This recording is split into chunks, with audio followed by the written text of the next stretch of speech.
어떤 전쟁에서든지 피를 흘리지 않고 승리로 이끌 수 있다면 그것은 최상의 결과요, 누구나 바라는 최선의 방법이다. 이렇게 말할 수 있습니다. 전쟁을 해서 이기는 사람은 어쨌든 승리의 기쁨이 있지만 진 민족이나 다 같이 손실을 입는 그러한 아픔이 있다라고 하는 것입니다. 그렇기 때문에 피를 흘리지 않는 승리, 누구나 꿈꾸는 그러한 방법이다. 이렇게 볼 수 있습니다. 여호수아는 이 사실을 너무나도 잘 알고 있었습니다. 그래서 화친을 청해오는 자들에 대해서 선대하는 그러한 정책을 보여주고 있습니다. 그 중에 한 사람이 기생 라합이었습니다. 이들에 대해서는 여호수아는 철저하게 선대했고 그 약속을 지켜주었습니다. 그렇지만 이스라엘 군대에 대적하는 사람들은 철저하게 진멸시키는 그러한 모습을 또한 보여주고 있습니다. 여호수아는 하나님의 공의와 사랑이라는 원리를 기반으로 해서 그 전쟁, 자신이 이스라엘을 이끌어가는 지도자로서의 역할을 잘 감당하고 있는, 그래서 그것을 기반으로 전략 전술을 펼쳐서 승리를 쟁취하는 그러한 지도자의 모습을 보여주고 있습니다. 우리가 공의와 사랑을 우리의 삶 속에서 잘 실천하기를 누구나 기대합니다. 그런데 하나님의 공의가 우리 성도님들의 삶에서 어떻게 주어져야 되는지, 언제 나타나야 되는지를 한번 생각해 보신다면 그것은 쉽지 않습니다. 또 언제 사랑이라는 것으로 감싸야 하는지 우리가 사람들을 대하다 보면 이것이 참 조절이 잘 안 됨을 발견하게 됩니다. 그래서 하나님의 공의와 사랑 모르는 게 아니거든요. 우리 성도님들이 다 아십니다. 하나님의 공의와 사랑을 모르는 분이 어디 있습니까? 하나님의 공의를 지켜야 되고 하나님의 사랑을 실천해야 된다는 것을 모르는 분은 없는데, 이걸 우리의 삶에서 어떻게 잘 적절하게 사용하느냐에 따라서 하나님의 도우심으로 피를 흘리는 승리를 맛볼 수 있다라고 하는 것이죠. 오늘 여호수아는 그 사실을 우리에게 너무나도 잘 보여주고 있다는 것입니다. 그래서 오늘 우리가 말씀을 살펴보는 가운데 하나님의 공의와 하나님의 사랑이 어떻게 나타나고 우리가 어떻게 내 삶에 실천해야 되는지 하나님이 주시는 지혜를 통해서 풍성한 은혜가 임하기를 간절히 바랍니다. 첫 번째로 기생 라합의 구원을 살펴봅니다. 과거 모세가 가나안 정복을 하기 위해서 12명의 정탐꾼을 보냈었습니다. 그리고 그 정탐꾼의 결과가 백성들이 원하는 소리에 너무 큰 방향으로 결정이 되고 말았습니다. 두 사람은 하나님의 언약의 약속을 믿었지만 10명은 그로 인해서 오히려 두려워하는 모습을 보였다라고 하는 것입니다. 하나님이 주신 약속의 땅, 축복의 메시지지만 어떤 사람은 그것을 하나님의 우리에게 주신 은혜의 선물로 보는가 하면, 어떤 사람은 정반대로 180도 이것은 우리를 죽이려고 하는 하나님의 사랑이 아니다, 거기는 우리가 들어갈 수 없다고 하는 그러한 평가를 하는 것을 보게 됩니다. 그 아픔을 기억한 여호수아가 그럼에도 불구하고 모세가 행했던 대로 여리고성을 정복하기 전에 정탐꾼 2명을 보냅니다. 그리고 그 2명을 파견했는데 정탐꾼이 여리고에 들어왔다는 소식이 전해지니까 여리고 왕이 그들을 잡으려고 이제 병사들을 풀었습니다. 그들이 정탐을 하다가 잡히면 이 전쟁에 치명타를 입게 되는 것이죠. 사기가 떨어지고 이들이 어떻게 공격해 올지를 아니까 여리고성에서 대비를 할 수 있다는 것입니다. 그런데 하나님께서 그때 예비해 놓으신 한 사람 기생 라합을 시키셔서 그 정탐꾼들을 보호해 주셨다라는 것이죠. 그들을 숨겨주고 병사들이 찾아다니는 그 손에 걸리지 않도록 지켜주고 인도해서 그들이 결국은 그 기생 라합의 도움을 통해서 그 병사들의 손길을 피하고 안전하게 다시 이스라엘의 진영으로 돌아올 수 있게 해줬다는 것입니다. 그러한 은혜를 베풀면서 우리 성도님들이 잘 아시는 대로 기생 라합이 요청을 합니다. 또 당신들이 이길 것을 내가 압니다. 내가 당신들이 믿는 하나님을 보니까 우리 신 결코 견줄 수가 없습니다. 하나님이 역사하시면 당신들이 승리할 게 뻔하므로 우리를 살려주십시오. 내가 당신들을 도운 일을 잊지 말아 주십시오 라고 부탁을 합니다. 그래서 약속을 합니다. 당신의 집에 당신과 구원받을 당신의 일가 친척을 모아라. 그래서 전쟁이 일어날 때 붉은 줄을 들이오고 그 모아 있는 자들은 우리가 손대지 않겠다라고 하는 약속을 하고 정탐꾼들이 돌아왔던 것입니다. 그리고 정탐꾼들은 그 사실을 여호수아에게 그대로 이야기해 주었습니다. 정탐은 전쟁을 효과적으로 수행하는 데 꼭 필요한 일입니다. 우리 성도님들이 하나님의 일을 진행함에 있어서 사전에 답사하죠. 그런 것 꼭 필요한 일입니다. 우리가 믿음의 어떤 일을 하려고 할 때 하나님 앞에서 답사하는 방법이 어떻습니까? 나와서 기도도 하고 또 그 일에 가능성 있는 또 타진도 하고 세상 사람들은 어떻게 하는 세상의 방법도 살펴보고 하나님의 믿는 사람은 어떻게 해서 성공했는지도 들어보고 우리가 간음을 합니다. 그런데 그러한 가운데서 잊지 않아야 할 것은 하나님의 함께 하심을 기억하는 일입니다. 사랑하는 성도 여러분, 여러분의 삶 속에 하나님이 함께 하심을 믿으십니까?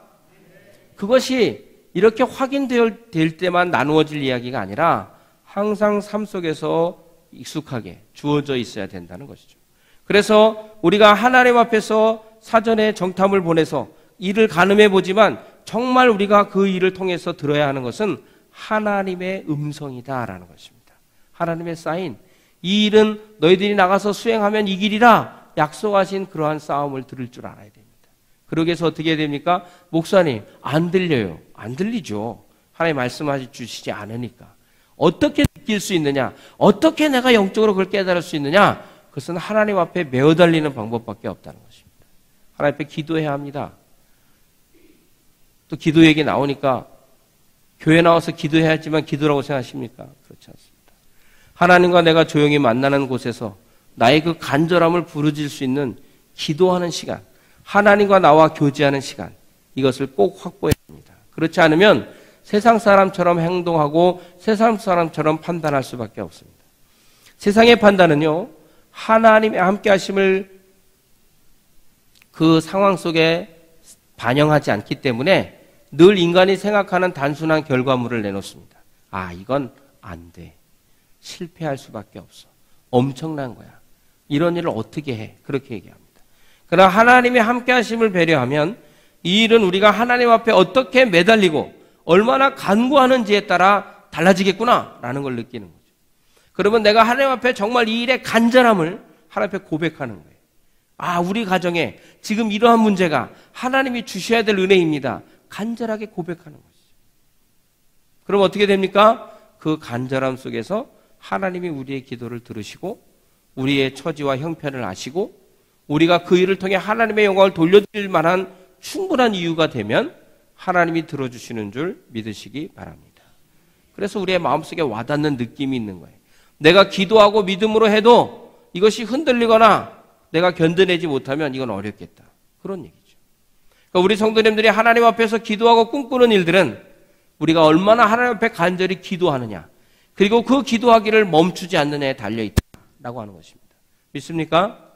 그래서 우리 성도님들이 항상 하나님 앞에 기도하고 깨어서 기도하고 범사에 감사하고 하나님의 함께 하심을 믿는 자가 보여주는 삶의 요소들이 우리에게 나타나야 된다라고 하는 것입니다. 그래서 이게 정탐을 통해서 사전에 그런 일이 일어나야 된다라고 하는 것이죠. 그래서 여호수아는 그 정탐꾼들의 이야기를 듣고 하나님이 그들과 함께 하실 방법을 통해서 여리고성을 무너뜨렸습니다. 그리고 모든 것을 전리품을 하나님께로 가져오게 했습니다. 그리고는 이제 기생 라합이 있는 집, 여리고를 다 불태 없어지기 전에 마지막 그 기생 라합의 집에 이르게 되었습니다. 그래서 그들에게, 백성들에게 이야기합니다. 하나님을 경외해서 우리를 도와주었던 이 사람의 가정을 다 끌어내라는 것입니다. 자신과 가족의 생명을 구원해달라고 약속하신 그 라합의 이야기를 들었던 정탐꾼들에게 지시를 합니다. 특별히 너희들이 들어가서 그 약속을 이행하라라고 하는 것이죠. 여호수아는 그러한 측면에서도 세심한 배려를 하고 있음을 보게 됩니다. 물론 아무나 들어가서 집안에 있는 사람 다 나오세요. 당신들이 기생 라합의 가족이죠? 하고 구별해낼 수도 있습니다. 그런데 그 일을 주도했고 은혜를 받았던 자가 그 은혜를 직접적으로 가서 그 기생 라합의 마음을 편안하게 하고 그 두려움으로부터 그들을 이끌어내서 이스라엘 백성으로 진영으로 나오게 피신시키는 그러한 일을 하게 하는 섬세함 또한 보여주고 있다라고 하는 것입니다. 그런데요, 오늘 이 시대를 살아가면서 우리가 기억해야 할 일이 있습니다. 여호수아는 그 은혜를 반드시 갚게 했다라는 것입니다. 그런데 그 약속을 한 사람이 누구냐? 정탐꾼들이에요. 그러면 여호수아 입장에서 볼 때는 자기가 한 약속이 아니라고 생각할 수도 있다는 거죠. 그래서 우리 성도님들이 여기서 한 가지 기억해야 할 것이 뭐냐면 하나님 앞에서 누가 어떻게 약속을 했든지 그 약속은 나의 약속이다라고 생각할 줄 알아야 됩니다. 특별히 교회 공동체 안에서는 그러한 것들이 좀 있어야 됩니다. 오늘 이 시대가 어떻습니까? 세상은 어때요? 그거 내가 한 거 아니야. 그러니까 나는 상관없어 하고 외면해버립니다. 곤란하고 자기가 그 약속을 지키면 손해볼까 봐. 회사가 어떻습니까? 아, 그거 부하 직원이 한 겁니다. 그리고 부하 직원을 문책하고 그 사람 그래서 사표시켰습니다. 그리고는 어떻게 해요? 그걸 이행할 수 없습니다. 이렇게 얘기합니다. 이걸 세상에서 뭐라 그러냐면 아이고 잘했다고, 기업 경영에 손해를 입히지 않고 잘한 방법이라고 이렇게 세상은 칭찬을 합니다. 그런데 우리 믿음의 사람들은요, 그런 방법을 써서는 안 됩니다. 교회 공동체 구성원 중에 한 사람이 우리 교회가 그 일에 간절하고 뭐라도 도와주면 이렇게 해야 되겠다 이런 마음을 먹었어요. 그럼 어떻게 됩니까? 그 사람이 가서 약속을 하고 일이 되어졌어요. 그러면 어떻게 돼요? 그 약속을 이행해야 되는 거예요. 아, 그 우리 구성원이 한 약속이죠? 네, 맞아요. 우리 교회가 한 약속입니다. 그리고 시행을 해야 돼요. 교회가 손해를 입어도 우리가 은혜를 입은 일이 있고 거기에 큰 유익이 없어도 그 약속을 이행할 수 있는 마음이 있어야 되는 것입니다. 사실 여호수아가 전쟁을 치르는데 전쟁을 치르고 전쟁을 치르고 적군을 무찌르고 뺏어오고 하다 보면 손해나 어떻게 된지 모르죠. 신경 안 쓸 수도 있어요. 모른 척하고 넘어갈 수도 있어요. 그러면 그냥 그런 약속이고 뭐고 죽여버리고 모두를 멸절시킬 수도 있는 상황이라는 거죠. 그런데 여호수아는 그 정탐꾼의 약속을 자기의 약속으로 삼았고 이스라엘 공동체 약속으로 삼았고 하나님께서 한 언약으로 지켰다는 것입니다. 이게 매우 중요합니다. 오늘 우리 성도님들이 우리의 가족의 자녀가 뭐 해주면 내가 우리 아빠한테 얘기해서 이거 해게 해줄게요. 그럼 뭐래요? 애가 모르고 그런 걸 뭘 달라 그러냐고 이렇게 얘기합니다. 이게 세상이에요. 그런데 우리가 크리스찬이라면 그렇게 아니고 아이고 우리 애가 그런 약속을 했군요. 제가 우리 애가 한 약속이니까 이렇게 지켜드리겠습니다. 그럼 아이가 어떻게 돼요? 부모님에 대한 마음이 달라지는 거예요. 그리고 그 약속을 소중히 여기는 부모로부터 배우는 거예요. 오늘 우리 그리스도인들이 이 사회를 바르게 잡기를 원한다면 바로 우리 교회 공동체가 세웠던 언약들을 잘 지켜가야 합니다. 우리는 꼭 그렇게 얘기하죠. 대표가 했는가? 아니면 운영위원회가 했는가? 물론 우리 교회가 운영위원회를 통해서 전 교인이 결정하고 시행하기도 합니다. 그런데 그러한 의지와 취지가 있어서 때로는 위탁하기도 하죠. 그럼 어떻게 돼요? 아, 집사님이 이번 일에 앞장서 다 하라고. 그렇게 해서 일이 벌어졌어요. 그런데 교회가 그렇게 하다 보니까 그 일에 대해서 약속을 지켜야 될 일이 발생해요. 그거 안 해도 되는 일인데 이렇게 생각하면 안 된다는 겁니다. 좀 손해를 입는다 하더라도 지키고 도와줄 줄 알아야 되는 거예요. 그래야 하나님 믿는 사람이고 우리 안에 하나님 있음을 드러내 보이는 거 아니겠습니까? 그래야 우리를 보고 세상 사람들이 믿는 사람이 다르다라는 생각을 하고 그래서 복음이 전해지는데 장애물들이 없어지는 거예요. 우리의 궁극적인 목표는 예수가 그리스도임을 증거하는 것입니다. 그래서 예수님의 복음을 증거하는데 우리 성도님들이 앞으로 교회가 어떤 결정을 내리고 우리 성도님들이 누군가에게 그것을 맡기고 그 일을 했을 때 그 결정을 소중히 여길 줄 아는 여호수아 같은 믿음을 가져야 될 줄 믿습니다. 그래야 이 사회가 밝아지는 거예요. 그렇잖아요. 맨날 누구는 약속하고 해주면 해준다 그래서 도와줬는데 막상 도움을 받으려니까 아유 그거 우리가 한 거 아니고 그 사람이 뭔데요? 그 사람 우리 운영위원 아니에요. 그래 버리면 어떻게 되는 거예요? 때로는 교회가 질서도 지켜야 되지만 하나님의 공의와 사랑이 흐트러지는 거예요. 하나님의 공의는 뭐냐? 우리 정탐꾼이 지킨 약속, 그 한 약속을 여호수아가 지키는 게 하나님의 공의예요. 그리고 그들을 죽이지 않고 그들을 이스라엘 사람으로 만드는 거, 이게 사랑이에요. 그런데 어떻습니까? 상황이 좋아지면 과거 일을 잊어버리기가 다반사고 하나님 앞에 내가 이렇게만 해주시면 내가 이렇게 열심히 하나님을 섬기겠습니다 라고 기도합니다. 여러분 기도합니까? 안 합니까? 기도하시잖아요. 그런데 막상 되고 나면 어떻게 돼요? 게을러서 바빠서 핑계대고 안 하시잖아요. 그래서 다시 하나님이 원위치 시키시면 아이고 하나님 내가 잘못했는지도 모르고 염치가 없어서 이제 말도 못합니다. 여러분 염치 없을 필요는 없습니다. 하나님 앞에서 염치가 없어야죠. 하나님이 우리 하나님이니까 하나님 내가 잘못했어요. 잘할게요. 주세요. 예, 그 다시 매달려야 되겠죠. 우리가 그렇게 살아가야 돼요. 그런데 우리는 하나님 앞에 절실할 때는 간절히 부르짖지만 절실함이 지나고 나면 언제 그랬냐는 듯이 세상 사람처럼 바뀌는 모습을 많이 보게 됩니다. 우리 성도님들은 절대로 그래서는 안 됩니다.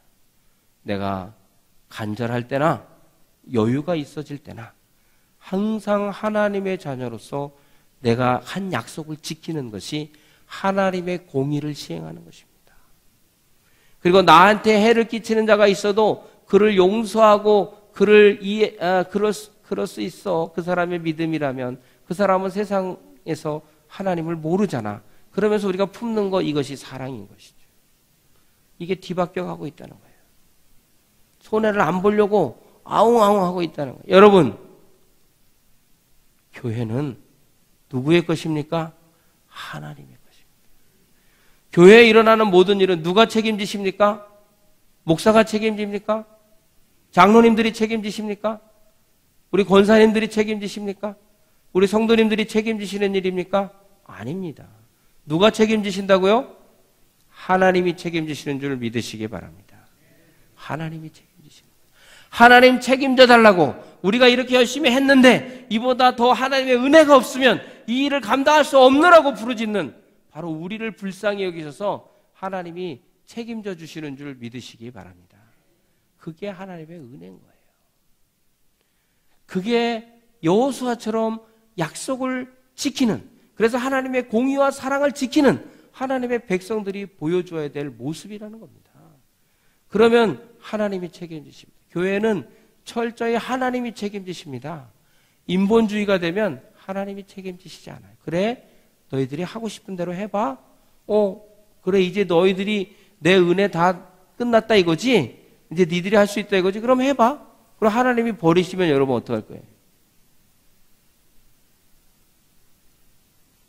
너무나도 엄청난 시련이, 아픔이 기다리고 있을 뿐이다는 거죠.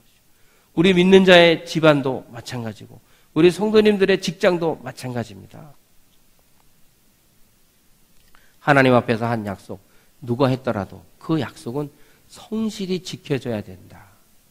그리고 그러한 가운데서도 우리가 세상이 우리를 피해를 줘도 품고 사랑으로 넘어가면 하나님이 그 일을 책임지시는 그러한 은혜가 임하게 되는 줄 믿으시기 바랍니다.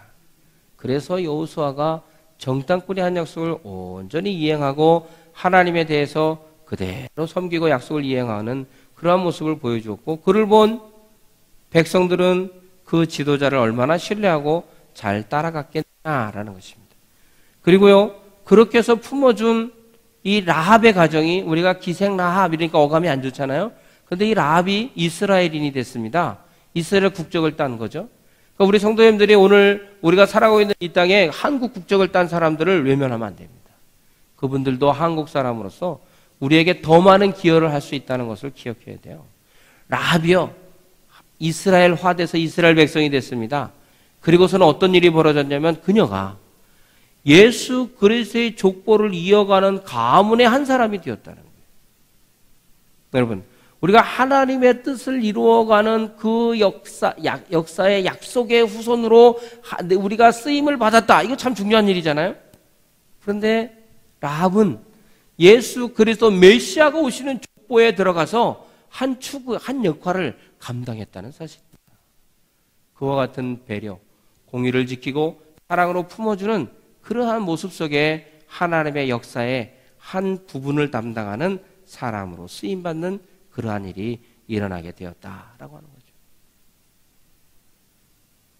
우리도 그러한 노력을, 그런 삶을 보이다 보면 우리도 하나님 앞에 귀히 쓰임을 받지만 우리가 품고 사랑을 베푼 그 사람을 통해서 하나님의 역사가 더욱더 크게 나타날 수 있다는 사실을 기억하시고 우리가 세상을 향해서 하나님의 공의와 사랑을 베풀 수 있는, 그리고 누가 한 약속이라도 지킬 수 있는, 그리고 그것이 상대방에게 아픔이 되지 않도록 배려하는 그러한 모습을 보일 수 있는 성도님들이 되시기를 간절히 바랍니다. 두 번째로는 여리고성 재건을 금지했다라는 것입니다. 하나님의 섭리의 오묘함을 누구도 알 수가 없어요.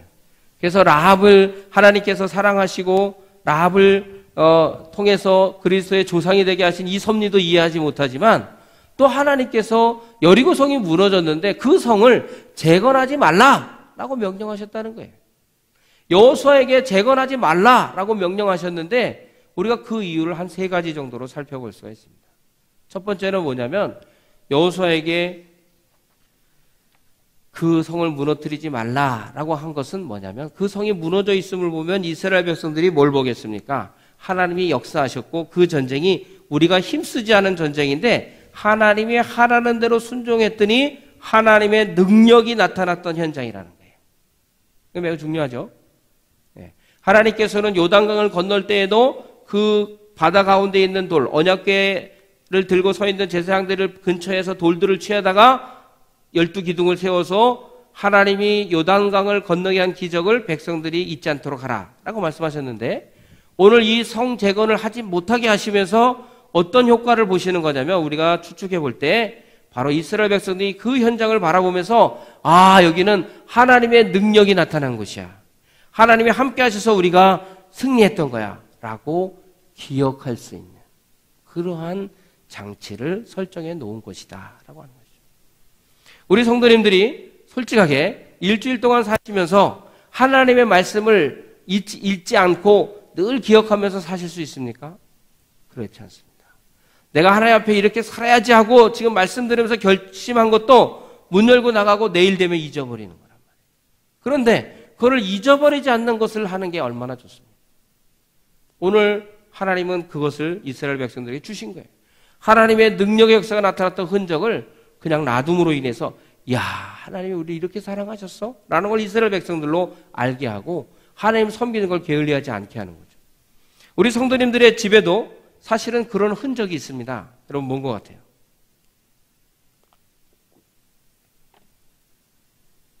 권사님, 안수집사님, 장로님 되시면 교회에서 뭐 줍니까? 임직패를 드립니다. 그리고 교사들, 집사님이 되면 임명장을 줍니다. 그래서 70년대 옛날에는 철저하게 집사, 서리 집사지만 1년마다 임명장을 줬어요. 교회에서. 그리고 교사들에게는 수첩에 임명장을 써서 그렇게 다 나눠줬습니다. 그런데 이게 형식적인 것 같아서 어느 순간 우리에게 사라졌습니다. 그러다 보니까 제가 이 형식적인 것만 사라져야 되는데 내용적인 것도 사라진 것 같은 느낌을 받습니다. 그런데 집사님, 권사님들은 패가 있어요. 패가. 임직패. 다 있으시죠? 여러분 성경책은 눈에 잘 안 띄어도 임직패는 잘 띄는 데 있잖아요. 그래서 여러분들이 뭘 많이 생각하십니까? 그래도 내가 우리 교회 권사인데 이렇게 행동하면 되나? 이런 마음들을 갖게 합니다. 여러분 그 임직패도 그런 효과가 있는데 하물며 하나님의 능력의 역사가 나타난 그러한 현장을 보존한다는 게 얼마나 큰 효과가 나타나겠습니까? 그런데 우리 성도님들의 삶에 하나님의 은혜의 흔적들을 갖고 계셔야 돼요. 여러분 하나님 앞에서 내가 이렇게 경험할 때 여러분 어떤 흔적이 있으십니까? 저는 하나님 앞에 혼나는 적이 있어요. 여기 보시면 뒤통수 꼬맨 자국이 있습니다. 언젠가도 한번 말씀드렸지만 어린이날 선생님들 말 안 듣고 가서 개구장이 짓을 했어요. 여기 앉아. 그럼 절로 가서 뭐 이렇게 해야죠. 왜 안 놀아요? 먹을 거 줘요. 막 이러면서 우리 어린애들 투정하듯이 그렇게 5학년 때 초등학교 5학년 때 그렇게 했는데 그렇게 끝나고 내려오면서 개울가에서 미끄러져 갖고 뒤통수를 딱 깼습니다. 그래서 저는 선생님들이나 목회자에게 순종하지 않으면 이 뒤를 만질 때마다 혼난다. 하나님 앞에 혼난다. 이런 흔적을 갖고 있습니다. 여러분도 다 그런 믿음의 흔적이 있으실 거예요. 제가 굳이 여기서 다 발표합시다. 이렇게 얘기는 안 하지만 언제 한번 우리 수련회 한번 나눠보자고요. 나한테 믿음의 흔적이 뭐가 있습니다. 그래서 나는 이것만 볼 때마다 하나님의 은혜 자리에 들어갑니다. 여러분 그거 매우 중요한 겁니다. 우리 믿음의 인생에서요. 그래서 자녀들에게도 뭘 물려주느냐 그걸 보여줘야 돼요. 야, 엄마가 아빠가 힘들 때 이런 일이 있었는데 그때 하나님이 우리를 붙들어 주셨는데 그때 이거 없었으면 우리가 큰일 날 뻔했다. 그걸 기념하는 거예요. 어떤 사람이 총을 맞았는데 심장에 맞았는데 근데 충격받아서 죽었다 생각했는데 눈을 떠주고 여기가 천국인가 그랬더니 자기 여기에 뭐가 있어요? 무슨 그냥 기념 금패가 있어서 이게 어떻게 되는 거예요? 신앙의 흔적이 되는 거예요. 우리 성도님들이 이스라엘 백성들이 여리고성이 무너진 거는 이스라엘 백성 전체가 항상 여리고를 지나다니다가 보라는 거거든요. 그러면 오늘 우리 성도님들 개개인에게는 하나님께서 각자에게 주시는 역사의 흔적이 있습니다. 하나님의 능력이 나타나는 흔적. 하나님이 여러분을 사랑하시는 흔적들. 그 흔적들을 통해서 우리가 기억할 일이 참 많은 거죠. 그래서 하나님의 공의도 기억해야 되고 하나님의 사랑도 기억해야 합니다. 제가 여기 죄송합니다. 깨졌다 그러니까. 뒤통수 수술하고서 모래가 들어가서 급성 맹장이 걸렸어요. 그러니까 만약에 그걸 전혀 생각하지 않았다면 어쩌면 그냥 이게 터져서 복수가 터져 어떻게 됐을지도 몰라요. 그리고 제가 이런 의술이 발달되기 훨씬 전인 50년대 살았다면 그냥 죽었어요. 그래서 저는 그런 생각을 많이 합니다. 아, 하나님이 날 사랑하시는 흔적이구나. 혼나기도 했지만 사랑의 흔적이다. 이런 걸 가지고 살아갑니다. 그러니까 우리 성도님들이 내 삶에 믿음의 흔적이 있으면 그걸 항상 간직하면 좋습니다. 그래서 자녀들에게 이야기해 줘야 돼요. 내 믿음의 흔적. 야, 아빠 이거 보이지? 이게 뭔지 알아? 아빠가 말이야 옛날에 믿음 생활하다가 나 잘났다고 교회로 가야 되는데 놀러 갔다가 다쳤어. 그래서 이걸 볼 때마다 주의를 꼭 지킨다. 너도 여차하면 이럴 수 있으니까 주의를 꼭 지켜라. 여러분, 이거보다 더한 간증이 없어요. 자녀들에게 더한 믿음의 본이 없습니다. 여러분이 갖고 있는 그 믿음의 흔적들을 감추려고 하지 말고 부끄러워하지 마세요. 그걸 드러내 보이세요. 하나님은 이스라엘 백성들의 믿음 없음을 아셨어요. 그리고 그들의 기억력이 얼마나 나쁜지도 아셨어요. 그러니까 우리가 같은지도 몰라요. 그래서 그걸 잊어버리지 않도록 그 흔적을 보존케 했다는 거예요. 그 다음에 또 한 가지입니다. 그게 이스라엘 백성들에게는 그런 흔적의 역사가 있지만 가나안 사람이나 이방 민족에게는 어떤 흔적이 있겠어요? 아, 여기 하나님이 이스라엘이 믿는 하나님이 그냥 이스라엘 백성 뭐 한 것도 없는데 여리고성 무너뜨렸대. 여리고 어떤 데인데? 아, 우상 숭배가 득실하고 하나님 모르고 이방신을 섬겼던 사람들인데 하나님의 신이 그들을 치니까 그들이 무너졌대. 이게 바로 그 현장이야. 하나님을 두려워하게 하는 그러한 역사가 담겨있는 그러한 곳이기도 했다라고 하는 거죠.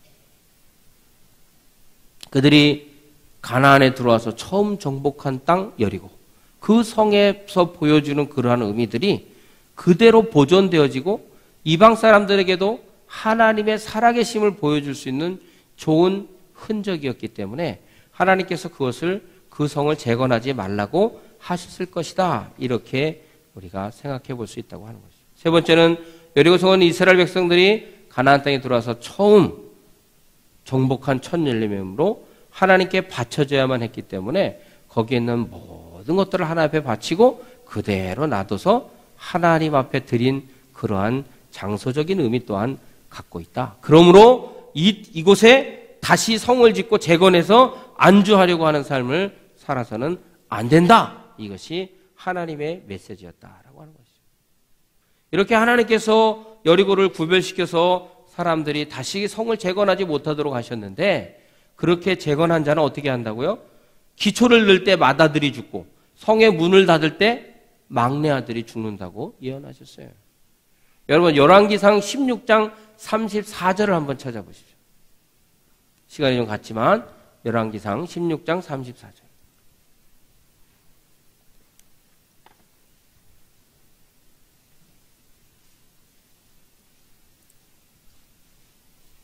열왕기상 16장 34절입니다. 다 같이 크게 읽겠습니다. 시작.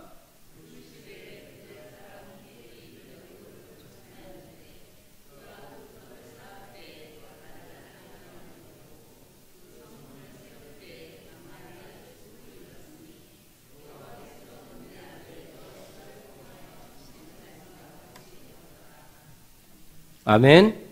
거기 어떤 일이 나와요? 히엘이라고 하는 사람이 여리고에다가 성을 지을 때 맏아들이 죽고 근데도 못 깨달았어요. 그런 전례가 있다는 하나님의 경고의 메시지가 있었다는 걸 몰랐단 말이죠.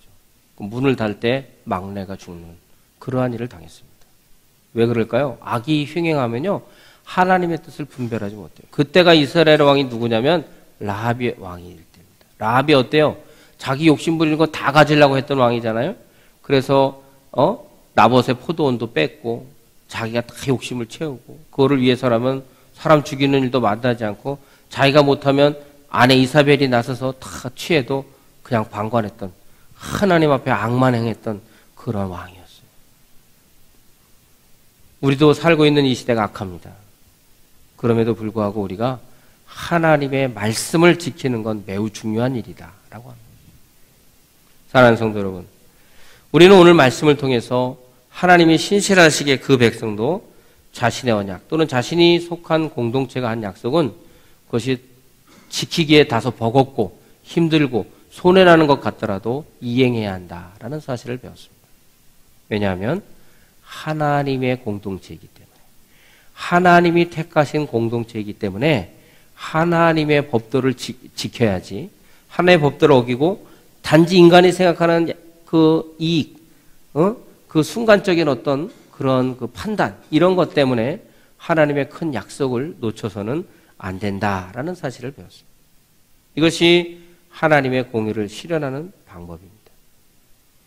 나랑 다르니까, 우리 공동체가 손해보니까 염려하는 것은 세상의 방법이고, 그에 따라 행동하는 것은 정말 교회가 교회답지 못하고 세상과 다를 바 없는 행동을 하는 것이다 라는 것을 기억하시기 바랍니다.